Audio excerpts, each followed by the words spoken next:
Welcome, everybody, to Connecting the Universe. I'm author and researcher Mike Ricksecker back at you with another interactive class out of the secret library of the Connected Universe.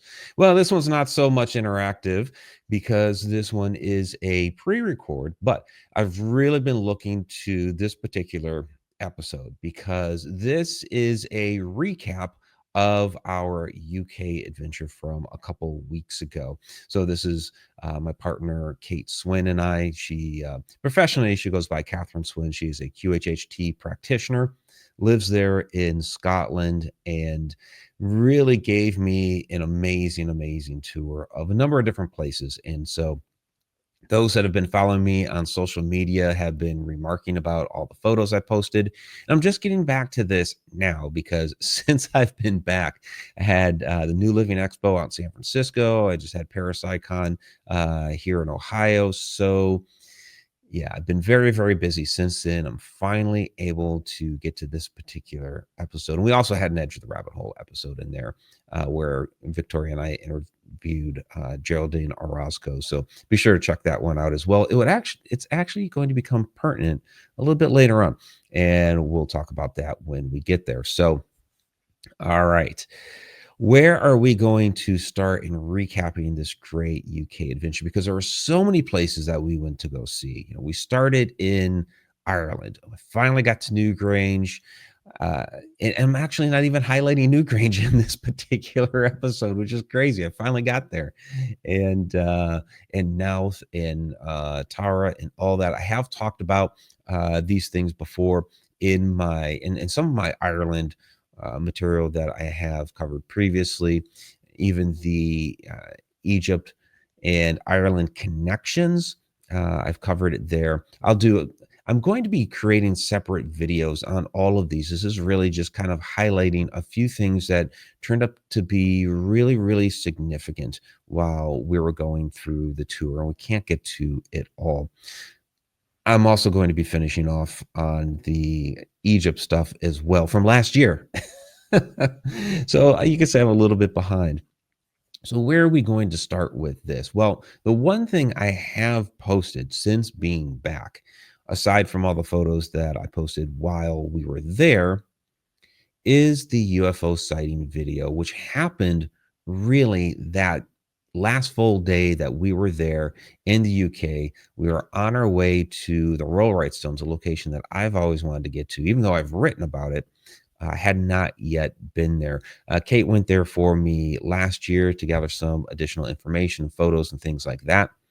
And she actually had a really fascinating experience last summer while she was there doing that research for me for my book Portals to the Stars, which is right there, right behind me. For those that are watching this, those that are watching the I should say those that are listening to the audio version of this later, please join us every Wednesday night at 8:00 p.m. Eastern Time, connecteduniverseportal.com. I also want to invite you out to not just the portal, but also the Patreon as well. So a lot going on out at both of those. And if you subscribe to the one, you get the other. Well, with the Patreon, if you're at the time traveler level, you get access to the portal. If you're a member of the portal, you get access to Patreon, that sort of thing. But in any case, the UFO sighting. This was really fascinating because we were just driving down the road, and I'd never driven in the UK before. So for me, I'm on the opposite side of the road, but it actually put us closer to where the UFO was at. So I'm doing everything I can to make sure I'm driving correctly. And then all of a sudden, Kate's like, "Hey, Mike, what's that?" And up in the sky was this object just gliding across. So I'm going to let us tell the story here. And this is what I posted before. So we are here at the Whispering Knights, which is part of the Roll Stones complex. Kate has already been here once before, had some amazing experiences that you may have read about in Portals to the Stars. But as we were driving in, we saw basically out over the countryside there, I'll show you. That's the countryside. Our car was basically on a road back there, and Kate noticed it at first because she was in the passenger seat. You want to describe what you saw? Yeah, sure. So I was just sitting in the car looking out at the land, a beautiful land, and then something caught my eye. I saw something like shimmering and shiny in the sky, and I looked at it and I thought, Mike, look at that. I was like, that doesn't look like a plane. And he says maybe it's a glider or something. At first, because it was just gliding across the sky very smoothly. Yeah, initially I'm thinking, okay, glider. But as you got a closer look, it was, to me, I noticed it was more disc shaped in nature. It was white, it was silvery. You thought it was more like a cylinder? Yeah, exactly. Yeah, so basically I thought, I'm kind of sure that isn't a plane. And we thought, oh, I would like to see it. And then when I looked in the sky again, following it was a helicopter. And I thought, okay, so that's suspicious to me, because if there's a helicopter following it, then that isn't a plane. Right. Yeah, so definitely not a plane. We did see a plane as we were walking into the complex a little while ago, and against this overcast sky, it was black against that. So yeah, and even the helicopter was kind of blackish in nature. Yeah, it was black. It was really obvious. And the thing is that when we actually saw the cylinder kind of shape that we saw, it was incredible, because when I went out on the road to look for it, all I could see was a helicopter and it was gone. Yeah, it's pretty amazing that on our way into the Rollright Stones, a place abundant with energy, that right over this area was a UFO. So as we were walking back, Kate noticed this depression in the grass, some sort of circle we don't know because we can't get out there, of course. Is it some sort of crop circle? Is it associated perhaps with the UFO that we spotted earlier? Same shape, similar size, all of that to what we saw in the sky earlier. Fascinating to find it out here in the grass like this. Yeah, so really, really fascinating that this happened to us headed out to the Rollright Stones in a number of different facets. So for those unfamiliar with the Rollright Stones, this is an ancient location, and the stones are very, very weathered down. This is that old, but there is a significant amount of energy that has been monitored within the circle. It's a spiraling energy. So like the spiral that you are seeing here, and that's actually I would say an artist's rendition of it. That's actually the image I created for my book, Portals to the Stars, of that spiraling energy that has been detected within the Rollright Stones. So that's where we were headed to when this happened. Now, that image within that video clip of the UFO, I recreated that. That's AI recreation, but it's over the top of a real photo that I took. Now that is a zoomed in image of this. So looking from the Rollright Stones out across the meadow. So what's interesting about this object, so we're describing it there as like a cylinder, sort of disc shaped, and it was to me kind of like, I mean, the AI kind of didn't do it justice. I tried on Procreate on my iPad to draw and then stick it on the photo as a reference image. So it kind of did have like a bump on the top. I would say front end was a little bit bigger than the back ends. And again, we just saw it was really quick. And then there was this like protuberance sticking out from the side, but it was hard to tell how big that was. It was, rounded like the rest of the craft. And of course, the big question that people ask is, you didn't get a photo of this? Well, I was driving, right? So I'm not getting out my cell phone. Kate's cell phone was in her bag, and she wasn't going to dig around in her bag and miss the sighting. It lasted for this whole thing was probably all of about 30 seconds. So by the time she would have reached into her bag, gotten her phone, all that, the whole incident would have been gone. And then we turned the corner hoping to see it to, well, it would have been continuing to our left, but further out. But the trees are in the way. But that's when we saw the black helicopter just like headed toward this UFO. So it was really, really an interesting experience. Now, I've said here that I have used this as a reference image with my little sketch in there. Well, here, and if you look in the sky, I stuck the reference image over the top of it. You see that dot up there? We don't know for sure. This was an image that was taken about 10 minutes after the fact, 10, 12 minutes after the fact, because we parked, we're talking about it, we walk up to the Rollright Stones. And this is the full image. So I really had to zoom in for this because I wanted this background. But you can see that there is something up there. So this is to the, if you're still trying to hunt and peck, it's to the upper left, about 1/3 of the way into the image from the left, and then there toward the top. So we don't know for sure if that was what we're looking at, because it's so small in that particular image, and this thing that we were witnessing was really just over the tree line, over the top of the tree line, and fairly large to our eyes. This is probably, this image that I've created here is probably not, the dimensions are probably off a little bit. That's probably a little bit big there for the UFO, but I'm creating that for the social media and all that to do the little recreation.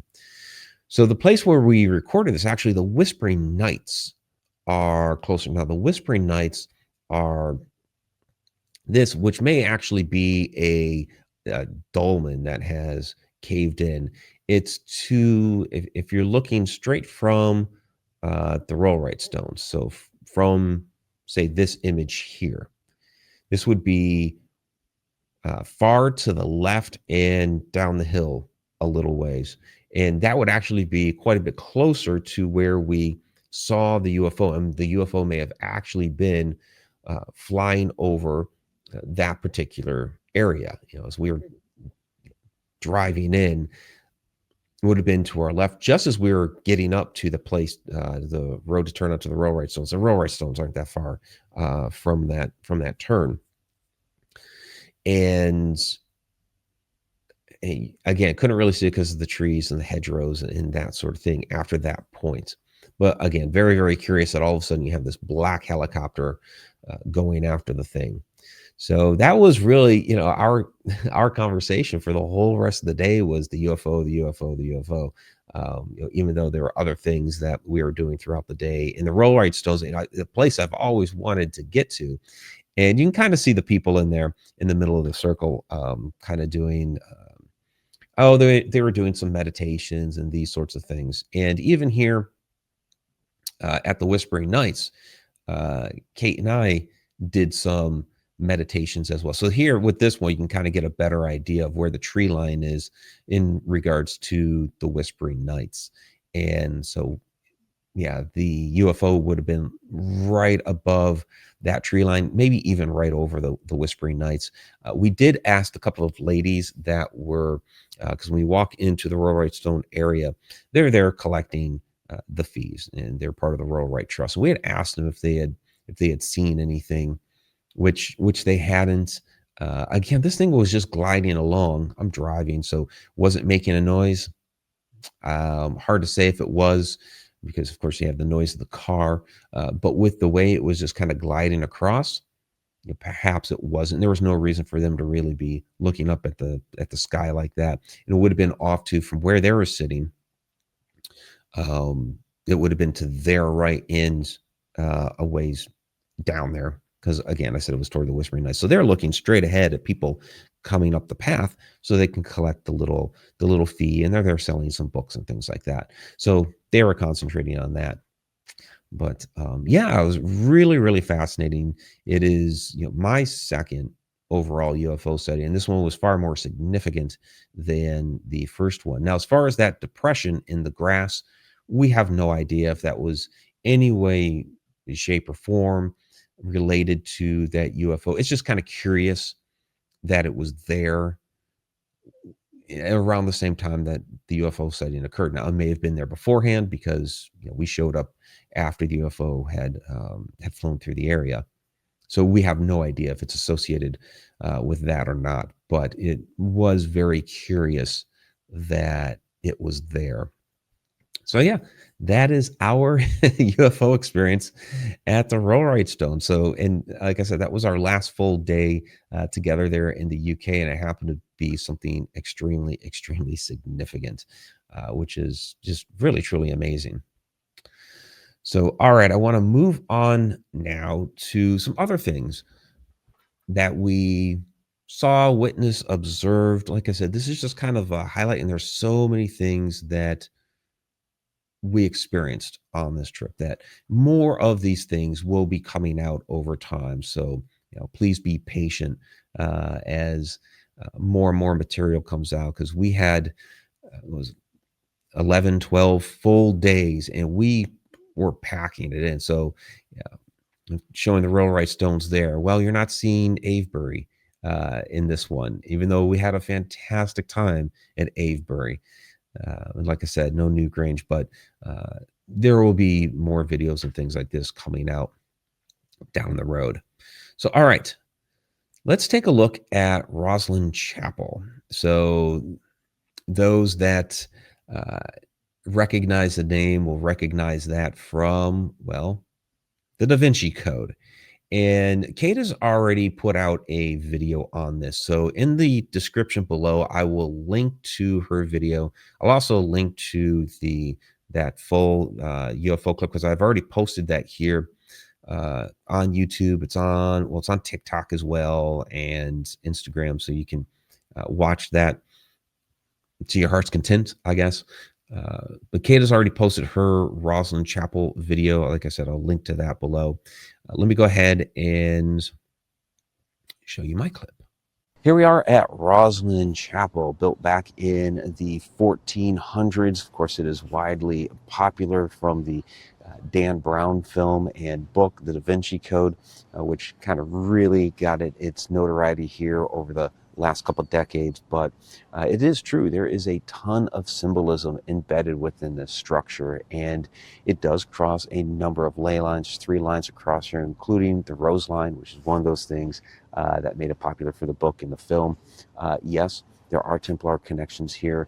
The Sinclair family it was William Sinclair who had this thing built, or William St. Clair who had this built. So there is that legend behind it all as to what may actually be hidden under the vaults here. Those things we don't know. But what is also fascinating are the other symbols found within it, not just the immaculate carvings that we find everywhere, in which they've done things like interpret ancient songs that are within the architecture, but also there are other symbols and etchings, the mason marks within the walls, that are really, really fascinating. And when we sat down in an area known as the portal, another one that's supposed to be a vortex area, we were basically getting downloads of these symbols. There were stars, there were crosses, there were circles. It was really, really fascinating that we were getting these downloads of images. I had no idea about this. Yeah, I knew about the carvings of the actual architecture, but these other carvings and etchings that are within the walls, I had no idea about. And sat down in the portal and was getting these downloads. And then we went down into the crypt, and Kate is showing me on the wall, here are the etchings, here are the carvings, and we found some really, really fascinating ones. So there's a lot more here to interpret and dig into and uncover the mysteries along this axis of power. So those etchings that you saw in that clip are known as Mason's marks. So the idea here is that while the Masons, the guys who were building this thing, they were leaving their mark, kind of letting you know who built it, where they were from, this sort of thing. But what was there was a lot more significant than just your basic Mason's mark. So when you look at something like this, and it's just kind of a small representation of it. Yeah, you can see the star in the middle there, and there's some other lines, but you can see these very perfect circles that are there, and those circles basically made an arc, on that section of the wall. And so this is a lot more than just Mason's marks. Like, there's you can find a like a sheet that will have the marks and then kind of an interpretation of what that mark is supposed to be. But there was a lot deeper symbolism here left within the wall. And so, yeah, you had this big like arc of circles on the one wall. You had other designs that were included, like this one. I don't have the photo here, but it was like this whole pattern that went down like half the wall, and it flared out. And it's not like when we talk about Mason's marks, and then leaving their mark to say basically who they were and where they were from, they're generally smaller. And yeah, we saw some of those, but there were some of these bigger ones or more ornate ones, or ones that were done in patterns that just they are not your typical Mason's marks. These are something else, something deeper, more tangible. And when we were upstairs, now admittedly, you're not supposed to be taking photos and video within Rosslyn Chapel. They don't like that. Their reasoning is that it is distracting from others who are there to enjoy the church. It is still a functioning, operating church. So we were there on a Sunday. They had just had mass that morning, and so they don't want the distraction of people trying to take photos and videos and things like that while others are trying to um, partake in the church. But of course, we were sneaky about it and rattled off a couple of. I rattled off a couple of photos inside. Kate was taking video. I was like, oh, okay, she's kind of being more. What do I want to say? I guess sneakier than I. A little bit more bold, maybe. Um, but in any case, um, yeah, we captured a little bit there.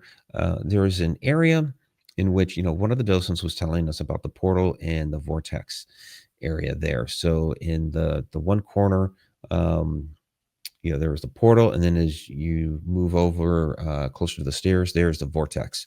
And we both got imagery meditating in either spot. And what was fascinating was that our imagery that we got in our mind's eye was like spot on. They were exactly the same, and they were markings that we found down there in what they call the crypt. So yeah, it was just really, really a fascinating experience to have those images come in. And I knew nothing of the Mason's marks and these sorts of things there at Rosslyn. So for Kate and I to really have the exact same imagery come in, and for us to find that down the crypt. Now, she knew it was there. She's been to Rosslyn Chapel before. I didn't. And so for me, it was like, wow, this is what I was seeing. This is really fascinating that these images would come into my mind. And yeah, this is a very, very energetic area. You do have a lot of the legends, of course, of the Templar. Is this where the Holy Grail ended up? The whole Dan Brown thing. But there is some real history behind that. He just wasn't making a fanciful story. In fact, some years ago, there was somebody from another adjacent property that was trying to dig a tunnel underneath Rosslyn Chapel to see if they could, break into the crypts and these sorts of things, or I guess the crypts underneath the crypt. There are legends that the facility extends much further into the ground than what we're able to access right now. And so somebody was actually trying to burrow into it to discover the secrets. What was kind of interesting is that the basement area or the crypt that's there, is not what was used in the film. So when they go down the stairs, all of a sudden in the film, it becomes a Hollywood movie set. But still, it's very, very cool to be able to explore this building. A lot of interesting architecture, so ornate. They found a few years ago there was embedded there an actual musical score, and so you can actually look for that one where they actually uh, sang the song or played the music. I think it was they played the music in.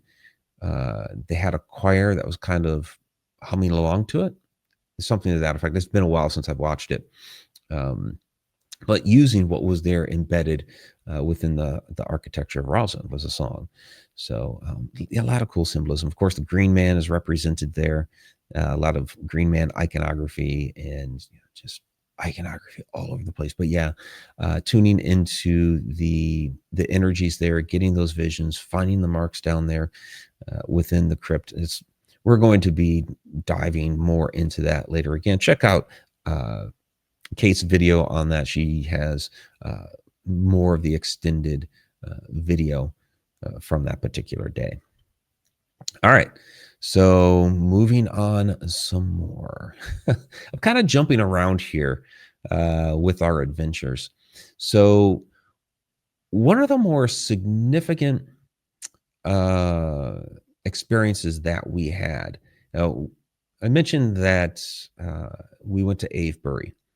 And that particular day that we did Avebury, we really explored Avebury in the afternoon. The morning we went to the sanctuary, we went to West Kennet Long Barrow, and we went to uh, Silbury Hill. That was our morning, and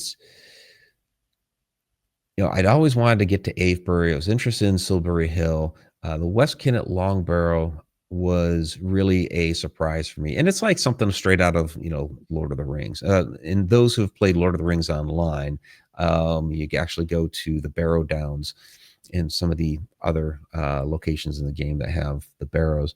I was sending texts to my kids because they played that, and I'm like, "Hey, look, I'm in one of the barrows, and looks like you guys cleared it out for us because none of the whites or none of the barrow whites are coming out at us." But it was very, very cool to explore. I was really surprised by it. I was expecting a lot from Avebury. Silbury Hill, and I forgot to upload the photo of Silbury Hill here. Silbury Hill was really, really fascinating. Another location that has a lot of energies associated with it. And what's fascinating is when you're sitting next to it, just sit on the ground or lie down on the ground next to it. And there's a road that drives right by the thing. And it's like the sound of the road almost disappears. For Kate, it has before. That the entire sound of the road has disappeared for her before when she has visited there. For me, it becomes like muffled. It's an operating highway, and it's just like, yeah, I can barely hear it. It's like it's there in the background, but it's really, really muffled.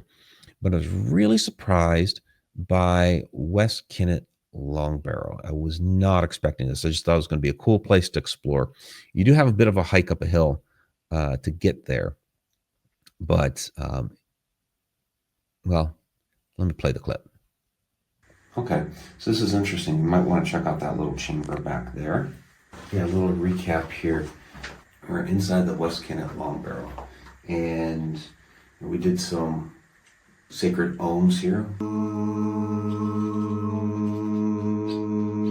We had the birds coming in attracted to our energy. They came up really close to Kate.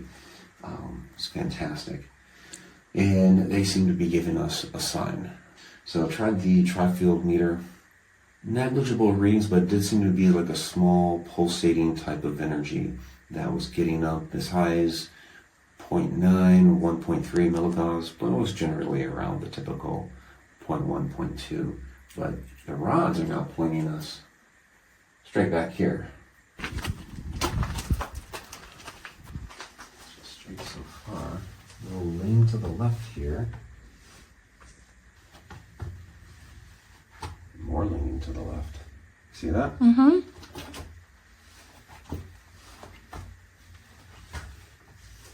What's your step? Yeah, I've already fallen on that. What does it mean? Is it just That's okay. So yeah. yeah, the center of the energy is actually back there through that wall. Just got a little tingly up the back of my neck. So we'll take a look in this little chamber and see what's going on. So, wouldn't you know, the rods pointed us to this little chamber back in here. And against this wall, we have some carvings. A lot of them have been weathered down to time. It's very wet. But we have an X right in the middle here. And that's a symbol that Kate is really keyed in on here. And this is right dead in the center of the stone. So this is going to be very, very significant for us in interpreting what this was really used for. Yeah, it's pretty interesting that back within that little chamber was the X. So this is a symbol that has really kind of been following Kate around here for a while. It's something that she's been told to look out for, the X, or the X in the square, the X in the circle. It's the X has been really involved in her research here lately. And then all of a sudden, using the rods and, they're pointing to that little chamber. And we'd already been exploring within there. And yeah, one of the times that Kate was filming me, the birds came right up behind her. And, but that little chamber was, it was very small. It was a lot darker, that sort of thing. It's like, we can kind of easily walk into the others. And then, the rods are basically pointing right at it. And this is what I use the rods for, is to follow energy. I have a number of my colleagues within the paranormal field that at times have used the rods for communication, like, cross them for yes, make them go apart for no. I don't use them for that. Sure, spirit energy could manipulate them like that. But I just don't use them for that. I use them to find centers of energy, which is really what they were originally used for. This is what the ancients used them for, was to find energetic places. When they cross, there you go. Or with divining rods, and you find water and things like that. So that's what I use them for, is to find the centers of energy. And there it was pointed into that little chamber, and there's Kate's X. Now, what was really fascinating were the birds. So, we started doing the sacred ohm because Kate, having been there before, she believes that there was something harmonic about this, that there was some sort of sound technology that was used within the barrow, that was more than just this idea of, bodies were buried there and that sort of thing, that there was something more significant about this, that, some sort of device, some sort of sound technology was embedded within it. So we're doing the sacred ohm. And the birds, you saw it in that clip, the birds are flying in, and they just kind of, really hung out with us. Like I said, some of them got really close to Kate. We did the sacred ohm a couple different times, and they would get really chirpy. They would get really happy. So yeah, definitely something interesting going on there with the birds, with the sacred ohms. They were following us around the whole time that we were exploring within there. So I definitely will have a bigger exploration video on this particular location, and just, fascinating that, we followed the energies right to symbolism that, Kate has, already been doing a bunch of research on. And so, yeah, I definitely recommend going there. And we were fortunate. When we went up there, nobody was there. Nobody was there. I think there was somebody that was coming down when we first went up, and then we had that whole site to just ourselves for at least 15 to 20 minutes before other people finally started coming up. And so, yeah, definitely a cool place to explore, and something, straight out of Lord of the Rings. So, all right. So that was a couple days before um, that was a couple days before our roll right adventure. So we had, and in between was a day where I went to Glastonbury Tor, um, and in Kate's uh, preview clip, because she put out one on Rosslyn, she put one out on well, it's a trailer for the adventures. And Glastonbury, she found again that X symbol that that she has keyed in on here. That through her sessions, she's been told, this is what you need to be looking for, and she's been finding like exactly where in these sessions, especially with the Glastonbury one, that was like straight out of the session. This is what it is. This is where it is, and and it was right there. In Glastonbury, I don't have the Glastonbury stuff here. I didn't upload that, and I probably should have. Um, but with that one, there's another one. As we were going along, we were doing a lot of meditations, and meditating there. Got this vision. She's in her sessions. Uh, she saw a dolmen. I saw other stones and megalithic structures there in my vision that I had just sitting there. And the question is, okay, what happened to the stones? Because you have this giant tower that's there that was made with other stones, and I was shown this bit that it was used as the foundation. So as we're walking around the site, I noticed, oh, I can kind of see, under the tower here. And sure enough, there's this large stone slab that's unlike the other stones within the tower. It's a sedimentary rock because there's the imprint of a seashell right there. It's like, and it's large. It's like, this is one of those megalithic stones that had been up here on the tour. So it's like every day we were discovering things, which is why I can't include everything here. I'm just giving you some some highlights of a few areas. But yeah, Glastonbury was another one that really surprised me. I wasn't sure what to expect with that, other than it was a tower on a hill and you have a great view of the surrounding area. So that was between what we did at Avebury, so which included West Kennet Long Barrow on that day. Roll Right was the day after Glastonbury, and so yeah, kind of like we packed a lot of stuff into this tour.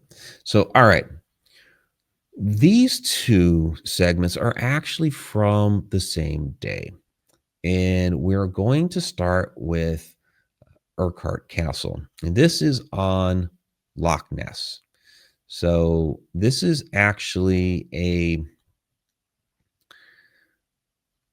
it's an ancestral home of mine. So I am Clan Grant. I picked this up, this lapel pin. I picked that up while in Scotland. So through my grandfather's line, my great grandmother was a Grant. Her photo's right over there. She was a Grant. Um, the She passed when my grandfather was about 4. Her sister, also a Grant, is basically the one that raised my grandfather. The settee that's sitting over there in the corner, rumors are that Ulysses S. Grant once sat on that. So, so it's through this line that this becomes the one of the ancestral homes there in Scotland, because there is Grant Tower there at Urquhart Castle, and it's really just an immensely beautiful area right there on Loch Ness. And yeah, we did go out onto the water. The name of the boat was the Nessie Hunter. We did not find Nessie, did not find the Loch Ness monster, but still, it was a really, really beautiful area. So I have a couple clips from here that I want to play for you.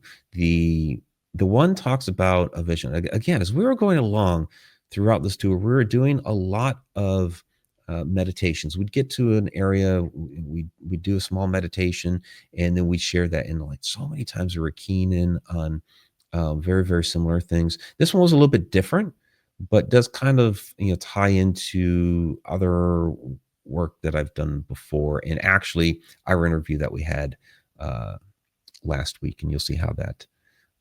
Well, I'll just play it. I've already had this fantastic vision. We did a little meditation right here and saw a number of different symbols. One of them was the DNA helix, and from there took me into this tunnel where I ended up on the shores here and saw this fantastic vision of a flowering tree, a young woman sitting under it, and then a young man approaching her with this beautiful serene lake right there by them. So we'll see what else I'll be discovering today. Yeah, so a little bit there by Grant Tower. There's an extended version of that, which, again, you're going to be seeing more fuller length videos coming out on this. I know this is a Connecting the Universe class, which is about an hour long, and well, yeah, and I'm just highlighting things, but you'll for each location you'll be getting 8, 10, 12-minute videos, short, I guess, short form videos, but we'll be packing in a lot of information on all of it. So, and you'll also be seeing coming out here soon, right there in front of Grant Tower, is an introduction to the Scottish Halloween Castle Retreat, which Kate and I are doing October 31st to November 3rd. So you'll be seeing more information coming out on that here soon. Still finishing off getting the registration page put together, but that will be happening here very soon. And yeah, we did a little video on that right there in front of Grant Tower. So you'll see that here coming here soon. But that was the vision. Now I'm going to, in this next clip, take that information of the vision to the really like the next step. So here's a question.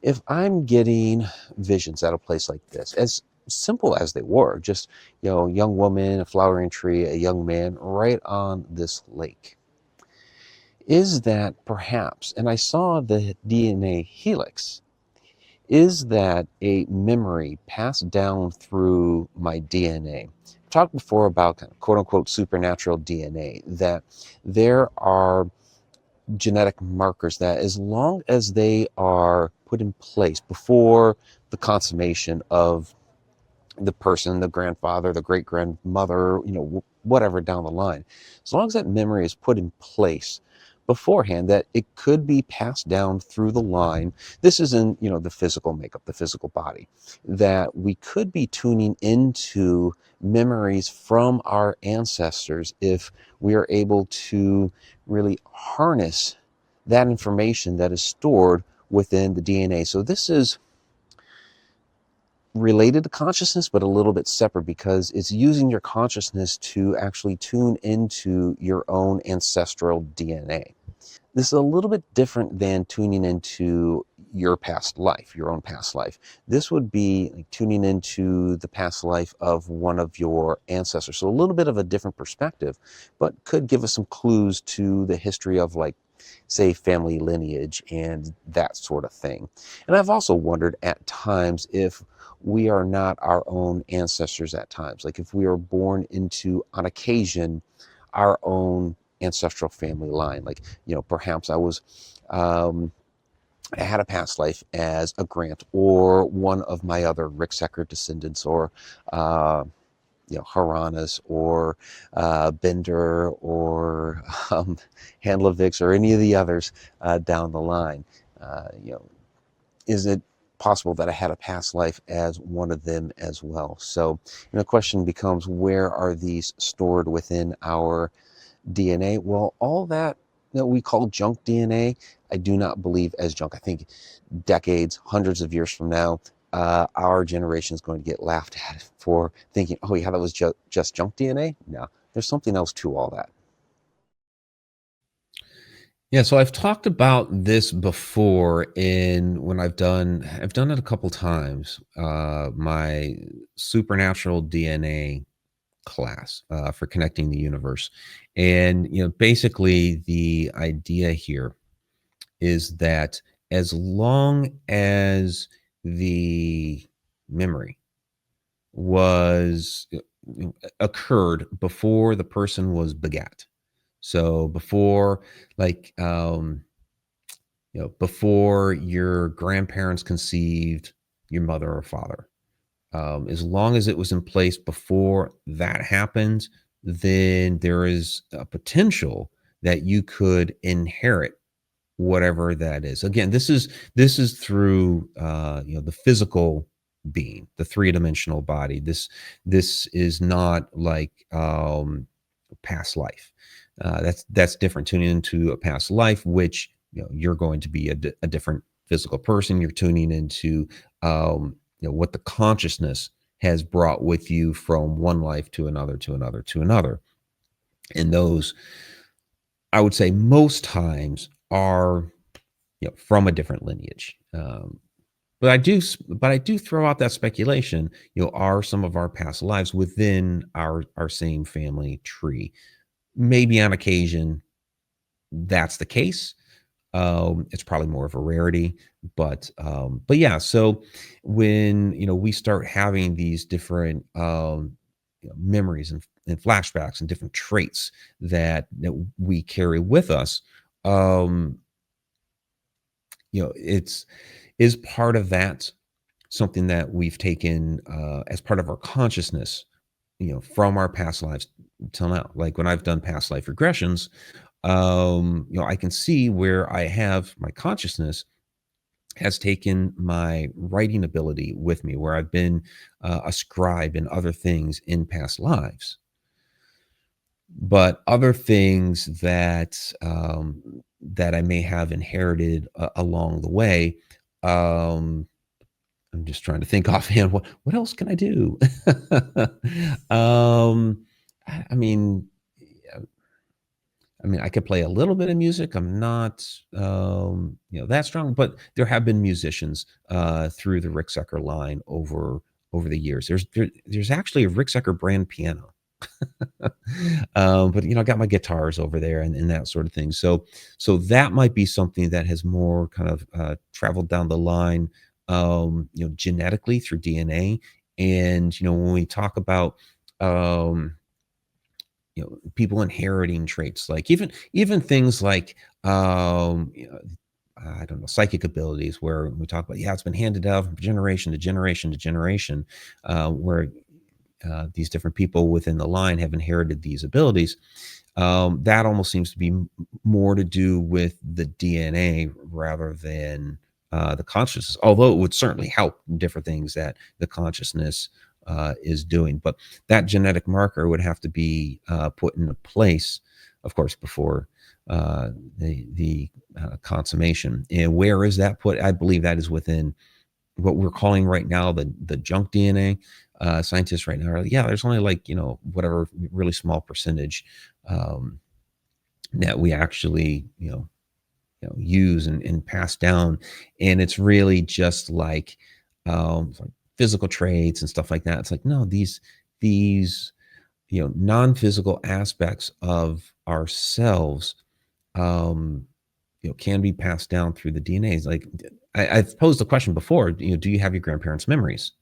Is that why sometimes um, and this is where we kind of need to investigate. Like if you have a fear of heights, is that because somebody within your genetic line also had a fear of heights, or is it because in a past life you fell off a building or something like that? And that's where it becomes, how are we trying to figure that out? Which is which? Because two are very different.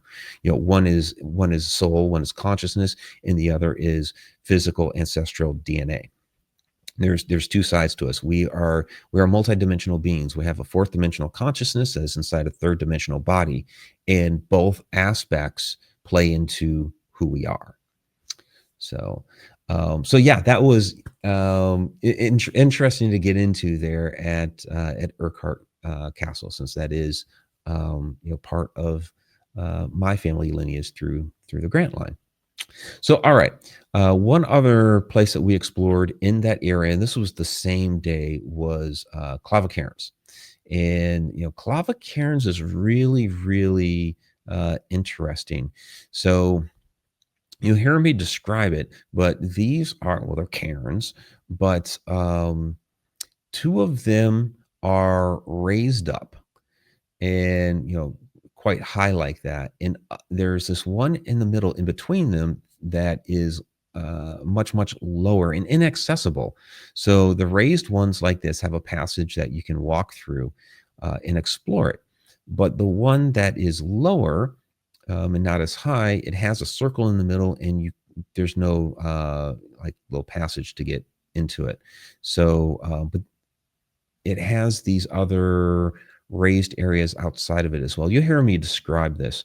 There's a other little, they call it the curb cairn, like a really, really small scale compared to these that was built much later on. So again, that idea of mimicking, and I'll talk about that here in a moment. The mimicking, the curb cairn, and I didn't upload a photo of the curb cairn. We'll talk about that here momentarily. Let me go ahead and play the video clip here from Clava Cairn. So what we are seeing here really is an inversion. You have this ring here that is lower than the other two cairns. And instead of a passageway that has been cut into the ring, you have these lines that are raised up in front of it. Now, those passages have a alignment to the winter solstice setting sun. This line here in particular has an exact opposite alignment, which of course would be with the summer solstice.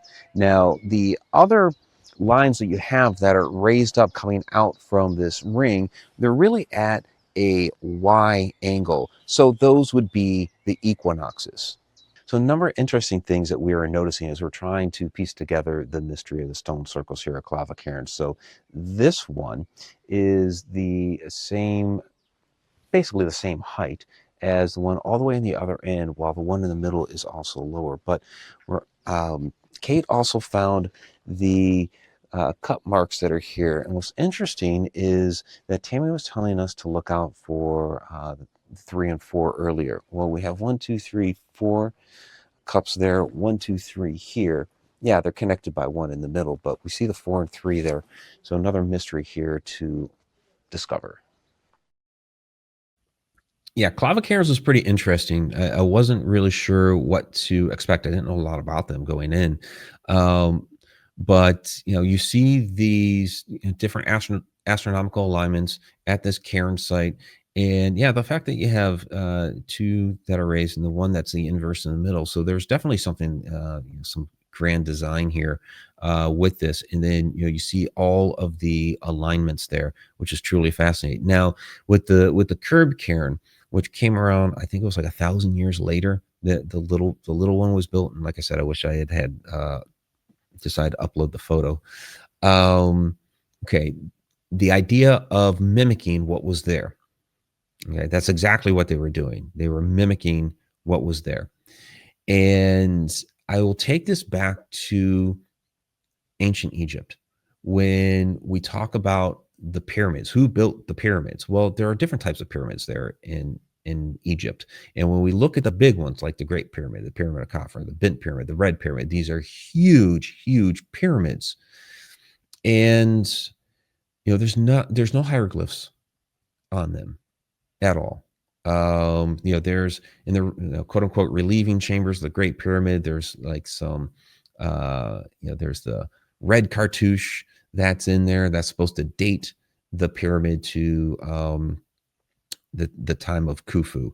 And there's a lot of debate as to whether that was just added in by Howard Weiss when he went to explore, because he was going to lose his funding if he didn't figure out who built it, who built the pyramids and when. And so a lot of people believe that was thrown in there by Howard Weiss because you don't find anywhere any hieroglyphs, not like what we do know for certain are pyramids from the dynastic Egyptians, which are much smaller. They're much smaller, and they are covered on the interior with hieroglyphs. They're also falling apart.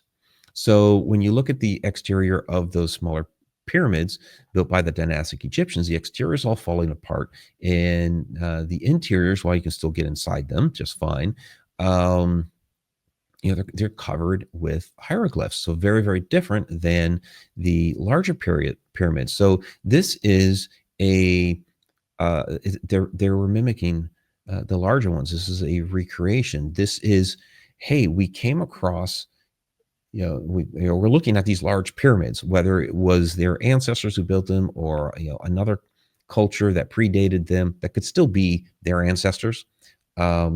Like if we're talking the Atlantean culture, because the Atlantean culture did spread across into Egypt. Well, those survivors from that time would have resettled Egypt, obviously, and then we have the knowledge was lost over time. But then, as the dynastic Egypt started to spring up, we've got these huge pyramids here. Those are awesome. Those are cool. I have no idea how to make them that big, but I can get a crew together. We can make some smaller ones. I'd love to be buried in something like that. That would be awesome. And there we go. Same concept here with Clava Cairns. You can build with the little curb cairn. We don't know how they built, all the bigger one. Maybe we don't have the resources or whatever to build these big ones. But off on the side here, I'm going to make a little one that looks like that. We do this. Humans do this all the time, where we see something that we like and we try to mimic that. Very, very typical human trait. So, all right. Those that are part of the Connected Universe portal, stay tuned. I am going to share Glastonbury Tor and what we discovered there. So many other things that I want to be able to share with you, and we will over time. There'll be more of this coming out. This was really just a preview of things that I'm going to be sharing here over the next. It's going to take a few months here, and again, I still have Egypt stuff to put out there. Other events and things that I'm doing throughout the summer. So you'll be getting that. I'll try to do it on a somewhat regular basis. But those part of the Connected Universe portal. Hang on, because I'm going to, for our after show you what was discovered there at Glastonbury Tor. For everybody else, please join us again next week, connecteduniverseportal.com, for our Connecting the Universe class. And those listening to the audio podcast later, we do encourage you to come out here. Come watch. Come actually watch the videos out here. Watch the slideshow presentation, all the wonderful photos. You get so much more out of it. And I do appreciate those listening to the audio later on your drive or on your walk or run or whatever you're doing. I do appreciate that. But afterward, come by and watch the videos. You'll enjoy it. So, all right, everybody, until next time, time really exists.